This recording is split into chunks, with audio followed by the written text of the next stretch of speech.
you're failing to serve them. You're doing them a disservice by depriving them of the answers that you have. They have problems, you have solutions. And we have to remember, just like Corey was saying, that showing up faithfully and regularly is actually a helpful thing. And it can feel like we're screaming into the void. It can feel like we're talking someone's ear off. It can feel like we're making the whole thing about us. But if we're showing up to solve a problem, then we're actually serving. And it's very important to keep doing that. Hello, friends, and welcome to the newest episode of Creatives on Camera. If you're an entrepreneur teaching, designing patterns, or running a shop and feeling like video is just too complicated or time-consuming, you're in the right place. This podcast is your guide to creating video content that connects authentically with your audience, builds your business, and expands your reach without the stress of a huge production or expensive equipment. We make it simple, effective, doable.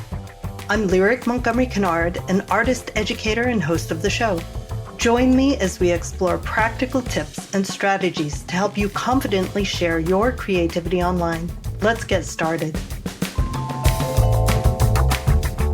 Welcome to Creatives on Camera, the podcast for entrepreneurial makers, educators, and shops in the creative arts and crafts industry, using video to grow meaningful businesses. I'm your host, Lyric Montgomery Kennard. Today's episode is part one of two, a special roundtable conversation featuring three talented business people who are each using video in powerful ways to connect with their audience and market their businesses. Sarah Rivero Khandjian of Sarah Hearts, who uses Pinterest to sell physical products through her signature brand. Corey Pearson from Lindas.com, an online quilt store who brings a YouTube-first perspective to marketing, and HollyAnne Knight of String and Story, who has built a deeply engaged community primarily through Instagram. This is a conversation full of wisdom, honesty, and practical encouragement, especially if you're just getting started or feeling stuck. Let's jump in. Hello, friends, and welcome to what I think is going to be one of my very favorite ever episodes of Creatives on Camera, because we are here with a dream team. These lovely people were at the Handcrafts and Hobbies conference in May of 25, and we were on a panel together discussing crafting your brand story on social media. And I would like each of you to introduce yourself. You're all kind of rock stars in my mind. Such amazing people, such amazing business people. Let's start with HollyAnne. Tell us who you are and what you do.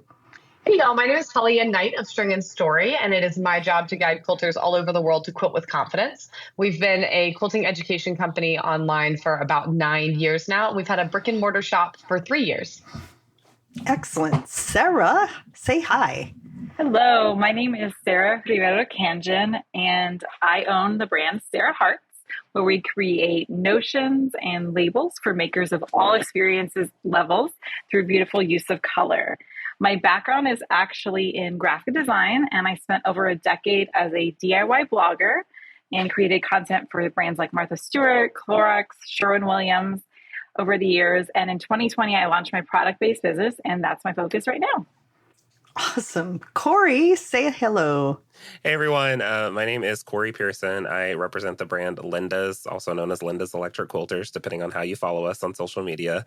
And my job is from the front-facing side of things. I handle all of our social media brand marketing and assets. On the back end, I handle all of our website integrations, our data management, and I am so excited to be here with everybody.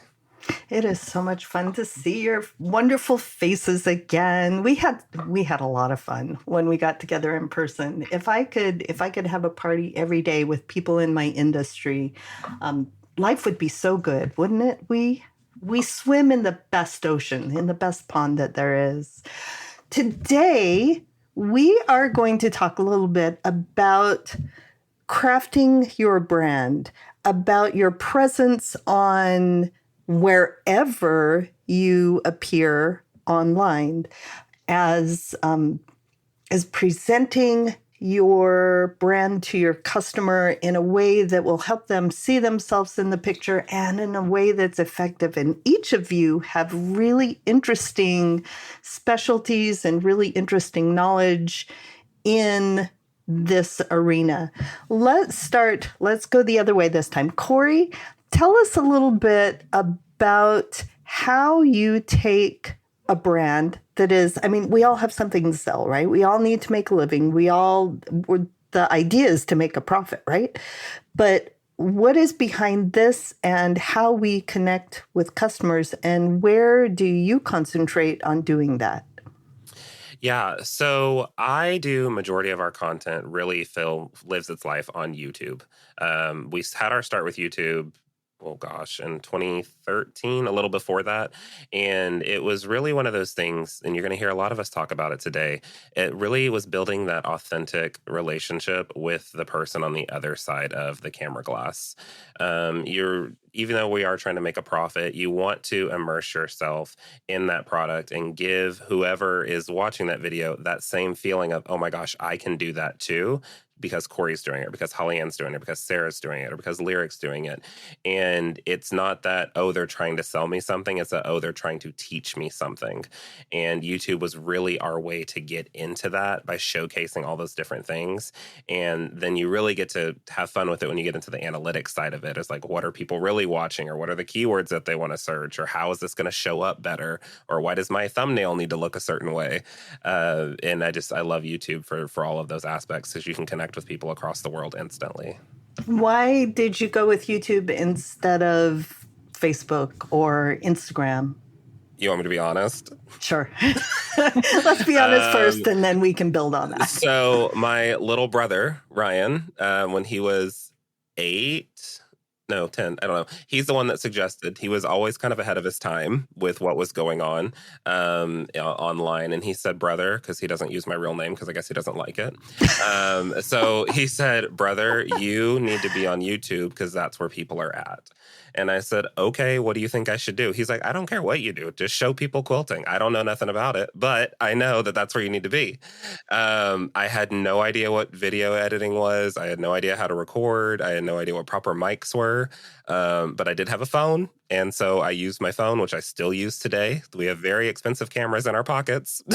And I put it up, and I spent hours editing that first video, but it was so worth it, and it has launched me into so many incredible things. And YouTube was just where it was at, and it still is for me.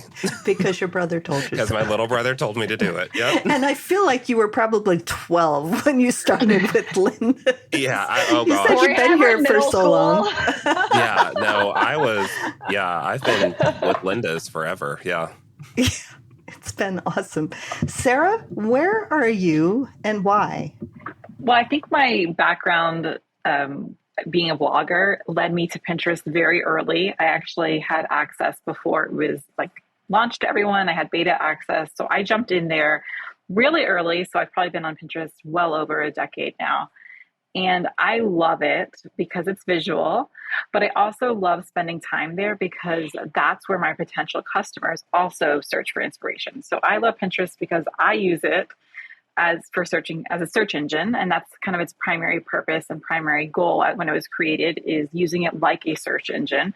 So I like to think about it how my customers would, and I'm just meeting my customers where they're already spending a lot of time. Our products are a little tiny puzzle piece in their creative journey, and they're looking there for project inspiration, for these big goals and aspirations, and our products fit that puzzle so perfectly when in that piece of the Pinterest puzzle. So we like spending a lot of time there. We also are on other platforms as well, a lot on Instagram, which HollyAnne will touch on too. But Pinterest has been long kind of a special. I personally love using it as a user, so I think it aligns so well with our brand. Excellent. HollyAnne. Yeah, I love what you said, Sarah, about you love Pinterest because you love it as a user, because that's how I feel about Instagram. Because similarly, I use all of the platforms, but Instagram feels like home. There's something lovely to it about the way that we can share photos and share videos. And I really felt captured by Instagram when they first launched that 1 minute video feature back like 1 million years ago.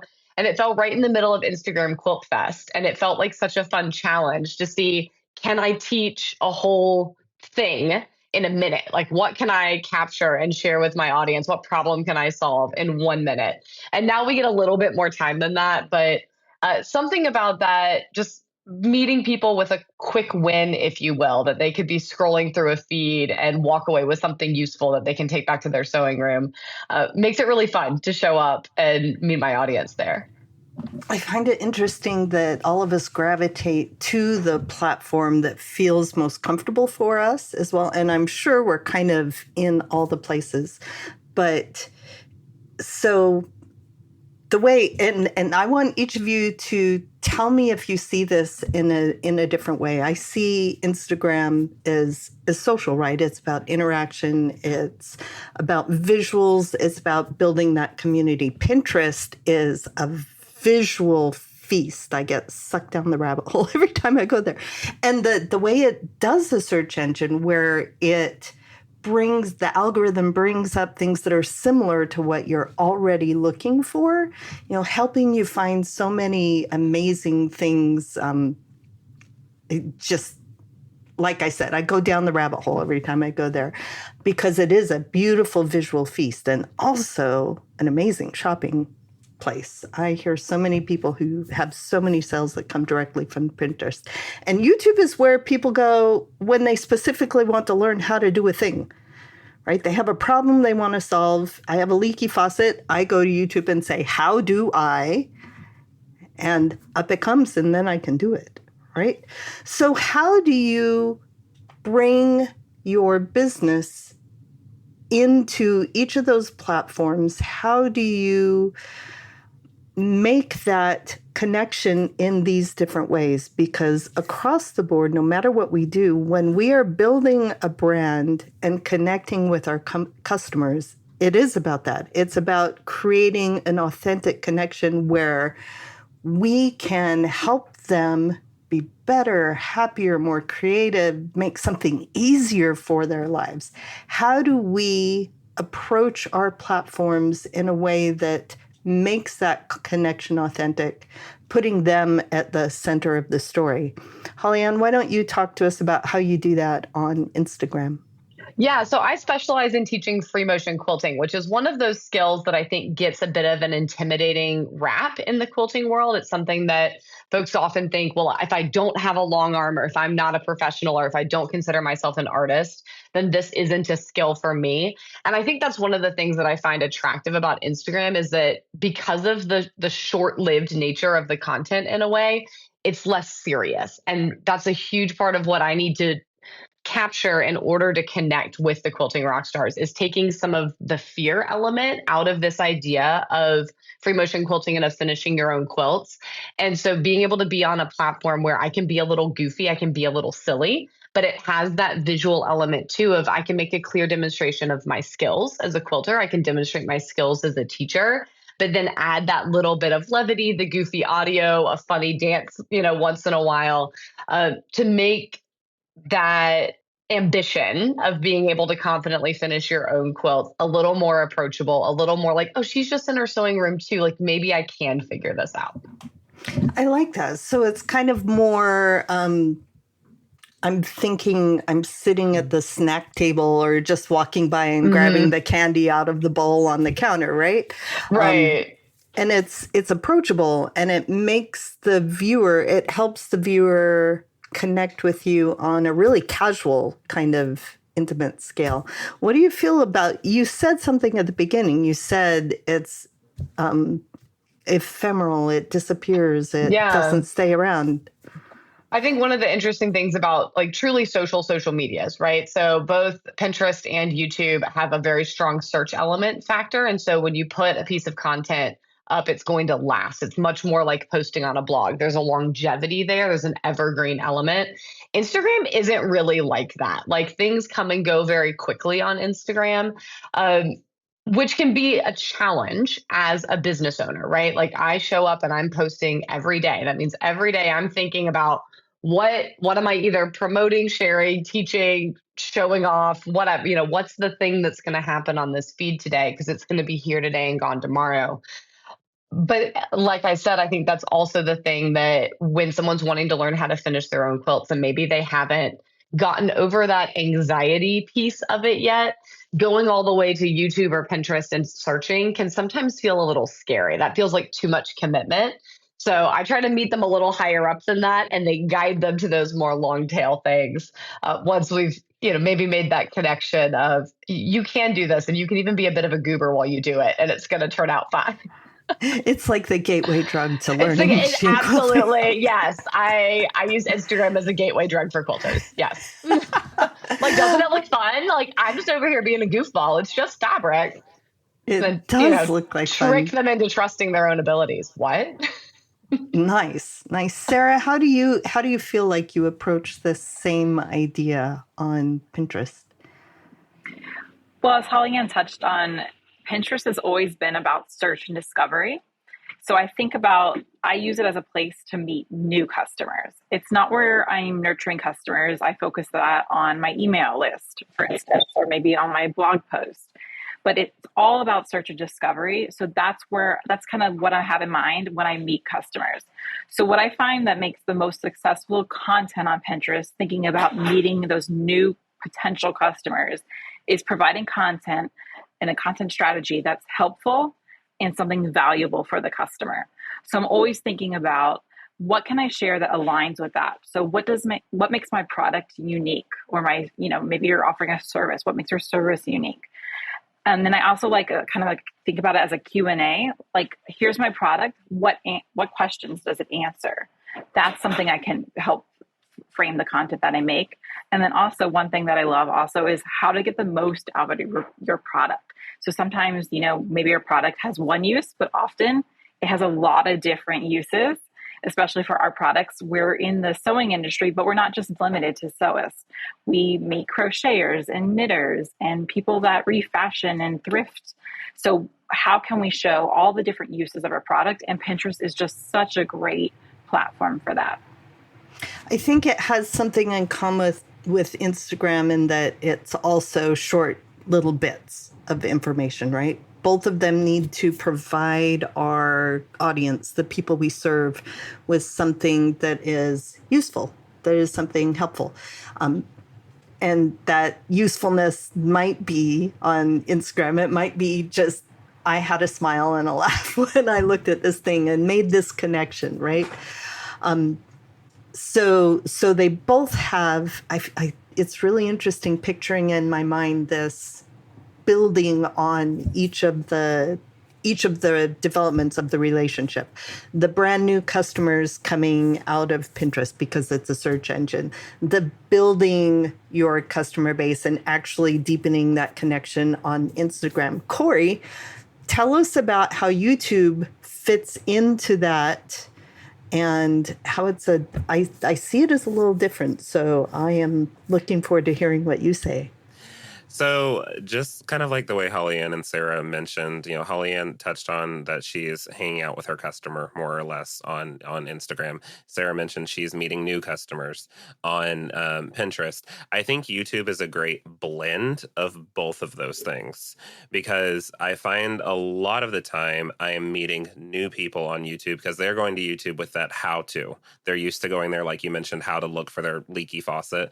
Now they're looking at how to learn more about why this batting is better over this batting. I do a lot of product reviews on YouTube, and it's where you're seeing people kind of connect that way.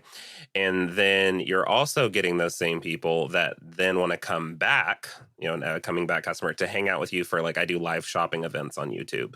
I do live walkthroughs of our store studio on YouTube. So you're kind of building that community because when YouTube really started out, it was that original how-to platform. I'm going to go there and figure out how it's done. They've since evolved into bringing in a community section where you can post on your channel and it'll alert your subscribers. You can do shorts and reels now, which, I mean, everyone calls it something different. YouTube calls it shorts, Instagram calls it reels. We've all got different names. It's the vertical video thing. And you can kind of tie all those things together to meet in that one platform. And so that's why I love it so much. But then also listening to how HollyAnne uses Instagram and how Sarah uses Pinterest. We listened to it back at H&H, and I'm still getting more tidbits now today when we're recording this on different ways that it can be done. You know, we're starting to use Pinterest more because Sarah gave us some of these amazing tips, and we're getting good conversion rates off of that. So thank you, Sarah. Appreciate that. And it's really cool to see how everyone uses these different platforms to fit for their business model, and then to tie it into how you use your business. It's just absolutely incredible. And so, but YouTube is it's always been my safe haven. It's always worked for me. It's how I found myself. And just using that to then meet new customers, create product content for our website that can keep the customer on that product page instead of sending them off somewhere else, and then they might not make it back to the website. Is just what's worked well for me, and I just love it. Right. YouTube is like the living room where you come and sit down and hang out for a bit, right? Pinterest, I feel like, is you're walking around downtown and looking in the storefronts and finding the new amazing things, and Instagram might be, again, the person out front and you take a piece of candy out of the bowl, and YouTube is where you come in and sit down and check it out for a minute and hang out for a little while. You can do much longer. It feels a little bit deeper, but all of them still serve your audience in an authentic way.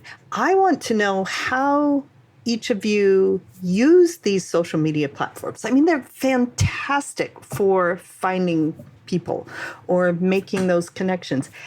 But so many of our listeners will feel like, oh, all of this is just too much. I just want to sit in my business and do my thing. And it feels like it sucks my soul out to have to think about putting all this content out there. Do I have to show up every day and do a dance? Do I have to make highly produced YouTube videos? Do I have to build a whole thing on Pinterest? How do you use it? Why is it worth it?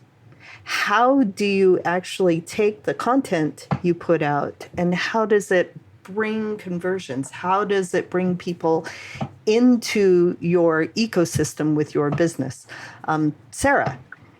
So framing how we're going to present our content on Pinterest helpful and valuable for our new potential customers that we're trying to meet, that's going to structure how we do everything. There are some, I like to think about actionable steps, what does this look like for me? If someone's I've searched for my living room on Pinterest, I have inspiration, but I don't know how that fits on my brand. There are some little tips that I would love to share to make it actually yes, please. Valuable and actionable. So Pinterest is visual, but you can actually share photos and videos on there. And I always recommend trying both. So you want to do a little bit of mix of both on sharing maybe just a product photo, but then also thinking about what makes your product unique. Maybe that's a photo that gives it context, visual context of how to use your product when it's not just the product on a white background. Thinking about your ideal customer and how they can get the most out of their product. But that can also be shared in a video too, much like YouTube Shorts or Instagram Reels. Keep a short video in Pinterest, and just a few seconds, you can kind of, as a teaser, inspire people with your product and what makes it unique. But I would recommend trying a mix of both photo and video on Pinterest. And Pinterest, since it is visual, and I think it's over almost 90% of Pinterest users now use the mobile app versus the desktop. So, and much like maybe on Instagram, obviously is a mobile app primarily, and same with YouTube. But we want to think about the customer experience with that too. So there are some technical specs that we want to keep in mind when we are creating on Pinterest, like keeping things vertical in a 2:3 aspect ratio. So thinking things are tall instead of square or wide format. That is something to absolutely keep in mind with that. and I can jump into descriptions and titles and stuff like that. But really, my biggest thing, which the biggest hurdle to kind of jump over, is I always say, just start where you're at. We always think we have to get things, even I think Pinterest perfect was a term, used when Pinterest launched, and everyone thought, oh, it has to be beautiful and styled. But no, you're going to just meet your customer where they are already and just start with the content and the photos and the videos that you already have. Okay. How do people actually come to your business and buy your products from Pinterest? That's a great question. So with Pinterest, when you upload a pin, whether it be a photo or a video, it lets you put in a link. And that link that people will then click out to can be anything. So I like to use it in a very specific product link, but maybe you want to link to a product collection that's relevant. Maybe you're just trying to get newsletter subscribers and you want to reach to a landing page for that. It's completely open-ended, which I absolutely love. So you can make it as targeted as you want, but you do want to keep in mind what your end goal is and how you're going to serve your potential customer. So you don't want to send them through a rabbit hole of a bunch of links. You want to make it as direct and relevant to whatever you're sharing on there. Also, Pinterest, if for those users that are using Shopify, has a great plugin that syncs with your whole entire Shopify catalog. They also have one for WooCommerce as well that uploads all of your product listings right to Pinterest. You can actually tag your product. It's been a priority of the last couple of years for Pinterest kind of switching to just search engine to actually shopping experience. And they're prioritizing actually shopping, which is great for those of us that have product-based businesses. But even if you have services as well, then we can link our catalogs. It's really easy. You don't have to do anything technical to it. You just download the app and upload your catalog. And then you're able to tag your products in videos and in photos, and the algorithm works that it will show your products in relevant things. So even if you're not, your product catalog is on there, but maybe someone's searching for something relevant to your industry, but your products will still show up in their Pinterest experience, which is really wonderful for us. I am learning so many things and wishing I had 10 clones because I'm like, oh, I didn't know. I could go do that right now. Oh, I do. We all need so much more time. We all need so many more of us to be able to implement all of these things. Corey, tell us how, when people come to YouTube and watch your videos, how does that actually translate into business, traffic, conversions, sales for your business? They're on one place. How do you bring them from there into your sales funnel? So when I started with YouTube, it was very primarily, linking things in the description. And you had to get people to scroll down to the description, start clicking through, and hopefully they would land onto your website. Well, YouTube has evolved heavily, and now we can attach, like Sarah mentioned, having Shopify plugins. I can attach to my Google listings, which is then attaches to my Shopify listings. And right in my video, I can displace, this is what the product that I'm going to talk about, and it'll pop up at the time that I'm talking about it. So when someone wants to easily hop over, or like I'm talking about the ultimate marking pencil, they can click on that product and it will bring up my Google store, and they can click on it and it'll move to Shopify and go from there. It's all in one experience though, but it's all working in the background. We need whole tutorials on this. And I'm sure they're out there. Yeah. They're probably on YouTube, Lyric. They're probably on YouTube. Yeah.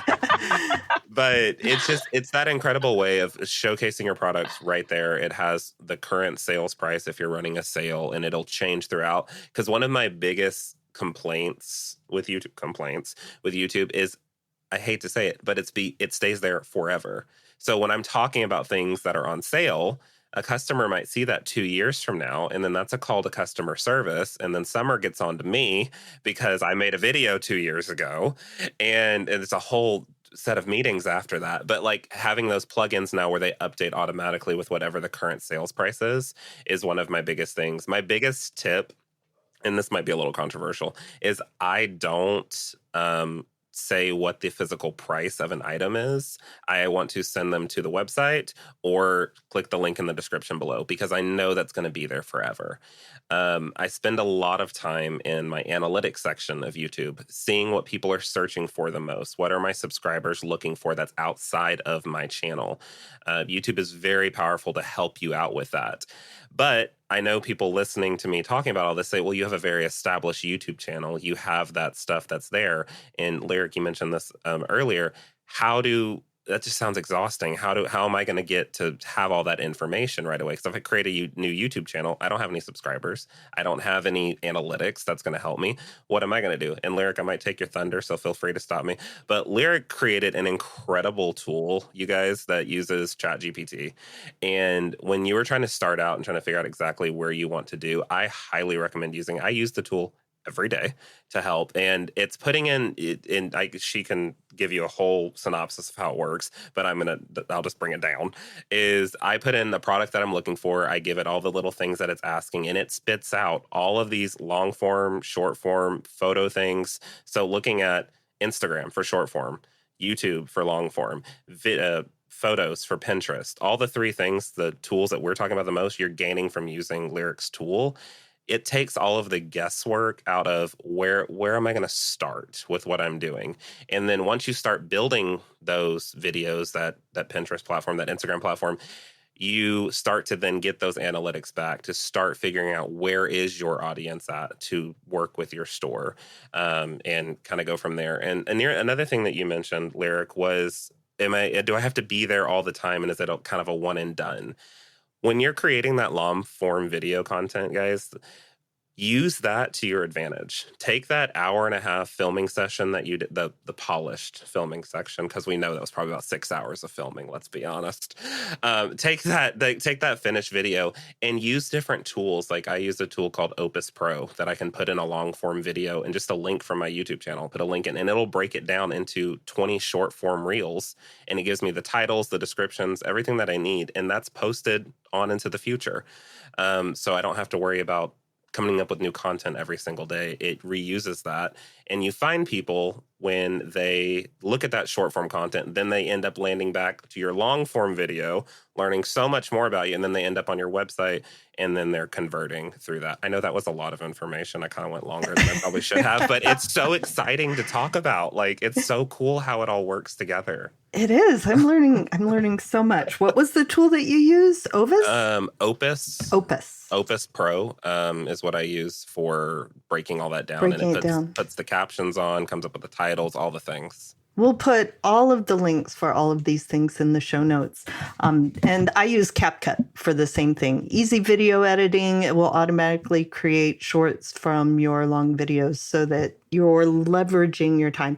And you said never put pricing. I also never say dates out loud in any of your videos, because then it's definitely a one and done. But if you keep a library, an organized library of your content, and you have a video advertising a thing, and you do it every year, but on different dates, that's just a new title or caption over the top of it. You don't have to say the date. If you said the date, you have to make a whole new video, right? So much really, really cool stuff. Holly, tell us how you use Pinterest. Pinterest is, you're not. Instagram, I got you. There's so much going on. Tell us how you use Instagram to actually, because you can put all kinds of information out there, and I see people doing it. But how does it come back to benefiting your business? How do you bring those people into actual customers instead of just taking the candy out of the bowl? Absolutely. And I think we've all said this, and I'm going to keep saying it because I think it's worth noting that all of these things feed each other. So the content that I create for Instagram is going to also land on Pinterest, and things that are being done for Pinterest are going to come to Instagram. YouTube is going to get split to all of it. So I think as we're going through this, it's easy if you're listening to go, oh my gosh, the content hamster wheel is going to be never ending. And there are elements of content that are a hamster wheel. It has to stay current. We have to stay on top of it. But also there are ways to, reduce our time investment, reuse content, recycle content, and make it go multiple places. So I always want to add that caveat. What I think is special about Instagram content is that in addition to showing products in the way that I might also show them on Pinterest, or teaching, little tidbits of information the way I might also teach on YouTube, Instagram is a unique opportunity to allow my customers to kind of see the world through my eyes a little bit, to step behind the scenes into what I do. And I love living by the mantra that everything is content. Like if I am in my shop and I am working on anything, there is probably a camera on a tripod capturing a time lapse, peeking over my shoulder. Sometimes it's literally right in front of me so that the video that goes up looks like how I'm going to see the thing. Because there's something really intimate about that, almost, that breaks through that glass camera, that we were talking about earlier. So from there, that builds trust. And I think trust is the most important element of converting any customer. Folks are going to shop with and continue to do business with and continue engaging with folks that they trust. So that level of intimacy can build a lot of trust. But then there are 3 easy tools that I love to use to actually get people from Instagram back over kind of officially into the land that I own on the internet, right? I think it's also important to remember that all social media is rented territory, right? We are borrowing someone else's space. So we've already made references to our website. We've made references to our shops. We've made references to blogs and to email lists. Those are assets that we can own. And it's important to guide people from a social media platform or a search engine back over to our own space. So for Instagram, I do that in a few ways. The first is the classic link in bio, always making sure that you're making full use of the 5 links that are available in your bio if you have a professional account, and making sure they're ranked, that they have images, so that if nothing else, I think folks still default to that when they're on Instagram, of someone said something interesting, I'm curious about taking a next step. Even if there was a different call to action in the video or in the post itself, we all still think of that classic link in bio. So always making sure that your bio is updated, always making sure that your most important things are linked: your blog, your newsletter, your shop, whatever your current promo is. Those are always my top 4. And then I've got a 5th that's like a freebie of whatever other thing is on, right? The second thing that I think we often all think about is that link in our stories. And I do this often because I know that the people who are my followers are most likely to see my content in their stories. They're not actually going to see it in their feed. Like 10% of my followers are going to catch it in feed. A much higher percentage are going to see it in stories. And most of the content that I produce, I would say at least 50%, I have some kind of direct call to action. It might be go read a blog. It might be go check out the long form on video. It might be join my email list, but there's some part 2 to the thing, right? And so anytime I create content on Instagram, that content goes up to my stories and I make sure there's a link there. So folks who are already a part of my audience, they're not the newbie who just took the candy out of the bowl for the first time, right? They know that they can use those stories as a constant update of what's going on, what has HollyAnne produced, what do I get to join in on its string and story right now. The final piece that I started using in the last year or so that has been a game changer is a product called ManyChat. And this is the little bots that we all see. And the ManyChat bot is my bestie. And I tend to be a little bit sluggish on using AI and other technology, but ManyChat has been a really easy game changer because it's a quick way to make sure that people get a link back to a free resource that I have on my website, or back to a blog post, or over to a YouTube video. And it's that little bot where in your video or in your caption, you can say, comment this keyword, and I'm going to send you a DM. And we recently had a video absolutely pop off on Instagram. And from making it was a time lapse. I had to baste a big old quilt, and I took a time lapse of me crawling. You saw this, didn't you, Corey? The entire internet has watched me crawl around on the floor, which is ridiculous to me. And it was a 90-second video, so it was a little longer than I usually post. That made me a little nervous, but I was like, you know what? I haven't mentioned this particular resource in a while. Let's give this a whack.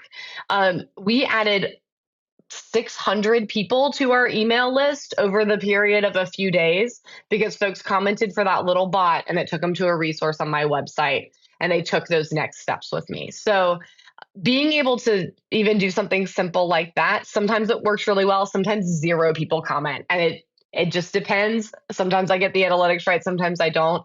But making sure that I always have those 3 things in place, right? That my bio is updated, that basically every piece of content I create has something that I can link to in my stories. And then about 50% of the time, I'm making use of a handy bot to point people over to my website and to a longer form resource. It's such a good reminder that social media you don't own it. Don't own it. And I've seen people build entire businesses just on one social media platform, and then it disappears overnight because the algorithm changes.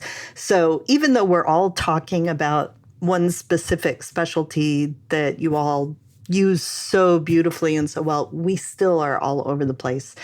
But using those things to lead people into the most valuable parts of your marketing that you have, which is your email list, right?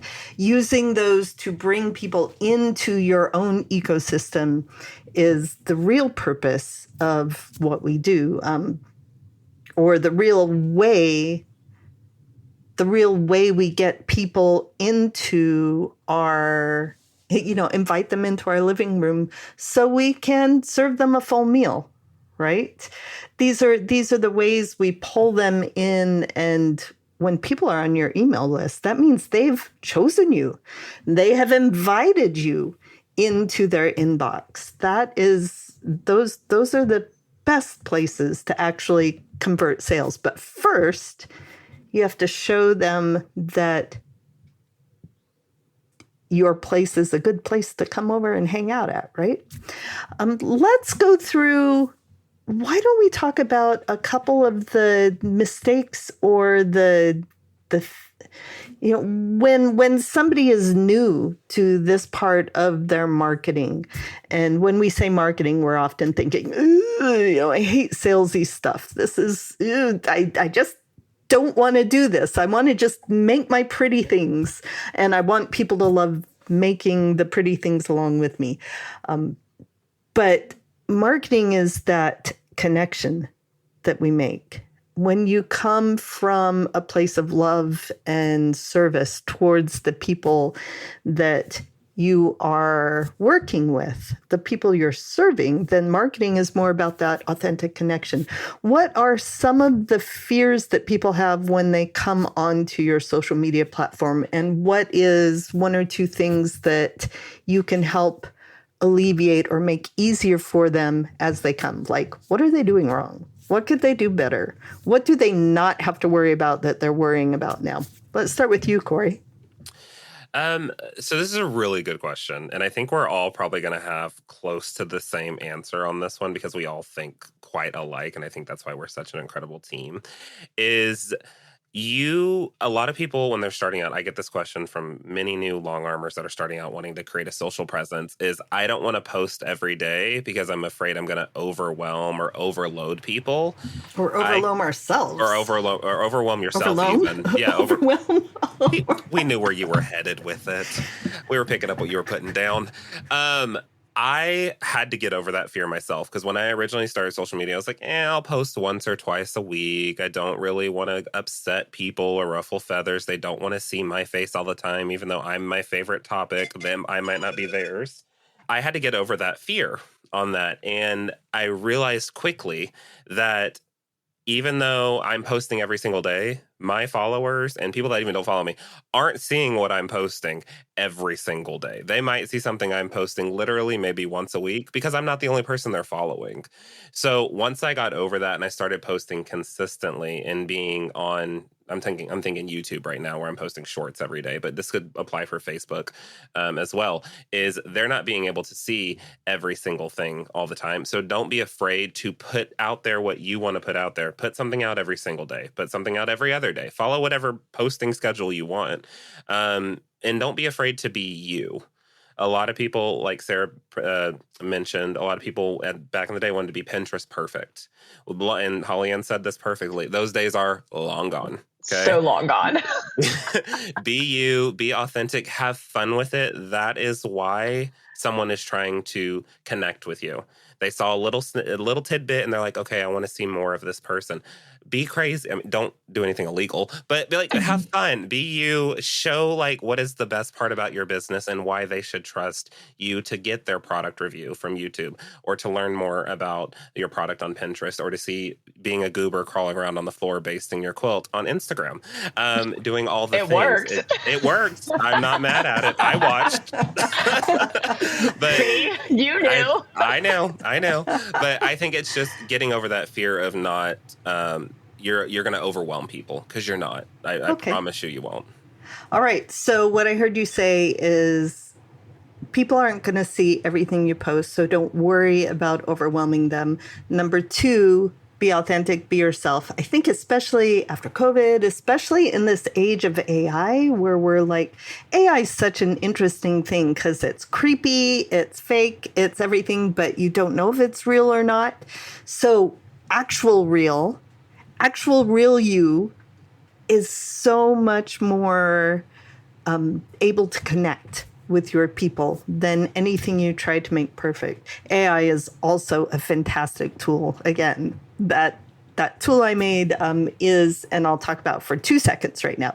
You use your own ChatGPT account. The thing about it is it guides you through what your customer needs, what your customer wants, and how what you have to provide will help them get that. And then it doesn't come out with like scripts. It only comes out with bullet points if you're going to do a video, and it'll come out with a caption and encourage you to change the words to make it your own, because it does need to be your own words. It needs to be you, but it's customer centric all the time. The other thing I heard was be there all the time. So this is where I get crazy, and a lot of people get crazy, is like, I don't have time to do things all the time. I'm already doing everything. I'm the chief officer of everything in my company. I don't have all these other people doing all the other things. So Sarah, why don't you talk to us a little bit again about how to make it easier on ourselves to approach people on Pinterest, and then maybe touch on that as well.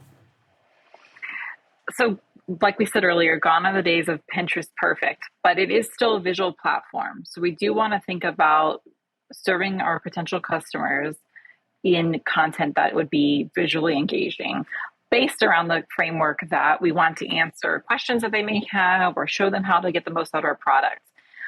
All that to say is you don't need to be a photo stylist and an amazing video editor. You don't need to use Lightroom, even like I used to do all that stuff. We can use our phones, but also, I mean, my background's in graphic design. I used to make these elaborate templates and all that stuff. You don't even need to do that anymore. Touching on AI, I love it as just another tool in my social media toolkit.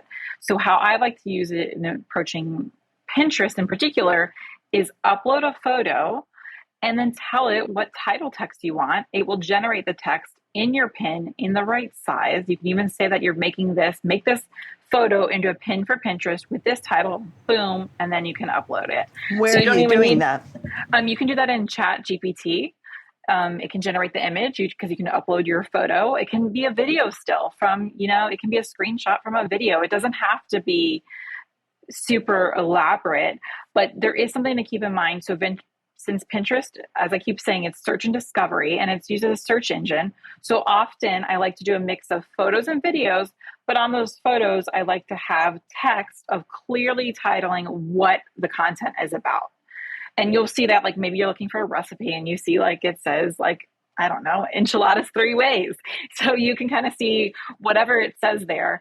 Those titles are actually really helpful in getting people to then click on your pin. So it's something to keep in mind, but I don't want that to be a roadblock in creating the content. So use some of those AI tools to create the templates or the text overlays for you. So many people use Canva, and it's so easy, and it can do so many of the same things. Yes, Canva can do that. If you're an Adobe user, they have Adobe Express, which is just like Canva. So there's so many templates, but even to simplify the barrier to entry, and you're like, that alone overwhelms me, use ChatGPT to upload your photo and just tell it to add the text. Tell it you want it to be a pin, and it will export that for you. Very cool. So what I heard you say in your best tip is put titles in there that are very clear. And this is really important on YouTube and Pinterest, anything search engine, because first of all, you have to have good search engine optimization. You have to have the right words that people are searching for. Your words have to solve their problem. English major, right? I love puns. I love clever language, but that doesn't work for search engines. You have to have the words in there that are the answer to what people are typing in or looking for when they're how to. And they have to be legible. Once the search comes up in YouTube or Pinterest, then it's that image, it's that visual, and maybe those words that will tell people, oh, this is the one out of all the choices I have that I want to click. So legible is one. Y'all are babies. And these old eyes of mine, I think people are looking at these things on their phone. So if I'm looking at 3 YouTube thumbnails plus their descriptions on my phone, those things are tiny. So if I've got flowing script or something gorgeous that looks great up on my computer, I can't read it at all on my phone. So legibility is really important. So, but also, and this is clarity in your ideas, clarity in your words, and clarity in your image and what it is that you want to present, the way you're solving a person's problem for both of these platforms. Right. HollyAnne. So Yes. Instagram's a little bit different than this, but still kind of the same ideas apply. So how do people be more effective? What are people making mistakes on with Instagram? Yeah. I think there's 2 disservices that people can do, like that they'll do to themselves and their customer when they're getting started on Instagram. And I think Instagram is definitely a platform of momentum. So continuing to show up matters. We've said that over and over and over again. But the 2 crimes that get committed, if you will, is the first is that if you are not showing up for your customer on Instagram, on Pinterest, on YouTube, on whatever blend of platforms you choose, then you are failing to serve them. You are doing them a disservice by depriving them of the answers that you have. They have problems, you have solutions. And we have to remember, just like Corey was saying, that showing up faithfully and regularly is actually a helpful thing. And it can feel like we're screaming into the void. It can feel like we're talking someone's ear off. It can feel like we're making the whole thing about us. But if we're showing up to solve a problem, then we're actually serving. And it's very important to keep doing that. The other important thing to remember is that your sales are going to be a lag measure of your marketing efforts. So you have to do the marketing first in order to see the sales at the other end. And I think folks quit too soon on all of these platforms. And so you have to continue to show up and make the content and build the rapport and look at your analytics over and over and over again in order to see those measures come through. So as far as making that approachable on Instagram, because we've talked a little bit about that concept of like a content, hamster wheel, don't overcomplicate the types of videos that you're posting. Now, because I love Instagram, there's certainly are days where I'm going to sit there and I'm going to do the perfect goofy transition. One of my favorites was, we were in Quilt Folk magazine last year, and the cover quilt was made with a bundle from our shop. And so I threw the bundle up, and when it landed in my hand, it was the magazine. And I spent 45 minutes getting that throw and that edit correct. But that's because I geek out on it, right? But I think it's not every day that you make a video like that. That's a special occasion. Exactly. There are times when it's like, oh, I saw this and this is going to be fun. And I spent 3 hours on like a stop motion with Aurifil thread one day. Like they did a dance on my Instagram. I went down a rabbit hole. But that's not the kind of content that we all need to be making day in and day out. That's actually going to end up being more of a distraction for our customer than a problem solver. They need to see a time lapse with you doing a voiceover explaining your steps. They want to see and hear you tapping your fingers on the cardboard box and pulling the tape as you pack bundles or tags or anything else into their order, right? So simply capturing your process and then either putting, a cute song or just your own voice explaining what it is they're watching over it takes very little time. These are the things I call them my bus stop challenges. From the time I arrive at the bus stop to when my children get there, can I post on Instagram, right? And I've taken the time lapse already, and all I have to do is pick a song, do a quick voiceover, write a couple sentences caption, and it really can be that simple of, hey, I've got a minute at the bus stop. Let me meet you and share a quick tip with you, right? And even though my customer may not know the backstory of here I am sitting at the bus stop, that's the mindset I'm trying to have, because they're going to see that video while they're waiting at the bus stop.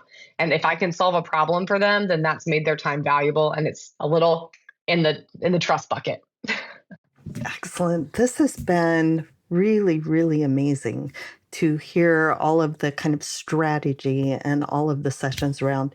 And we have so much more to talk about. I think we will probably do a second episode.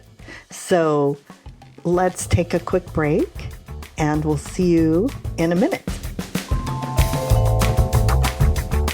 That wraps up part one of our roundtable conversation with Sarah, Corey, and HollyAnne. I hope you're feeling encouraged to show up on camera with a little more understanding of the why behind marketing on these social media platforms. In part two, we dive into the details of how to get things done, batching your content, workflows, adapting for different platforms, and building genuine connections with your audience through video. If you're looking for support to show up consistently with your video in your own business, check out the 10x10 marketing plan generator from the Academy for Virtual Teaching. It's a free AI tool that helps you generate 10 ready-to-use content ideas, photo and video, based on your unique offer and audience. Just head to academyforvirtualteaching.com to try it out. I'll see you back here for part two. In the meantime, keep creating, keep sharing, and make the world a beautiful place to live in. Thank you so much for joining me on Creatives on Camera. I know there are countless podcasts out there, and I'm honored you spent your time here. If you enjoyed this episode and don't want to miss the next one, please subscribe to the podcast.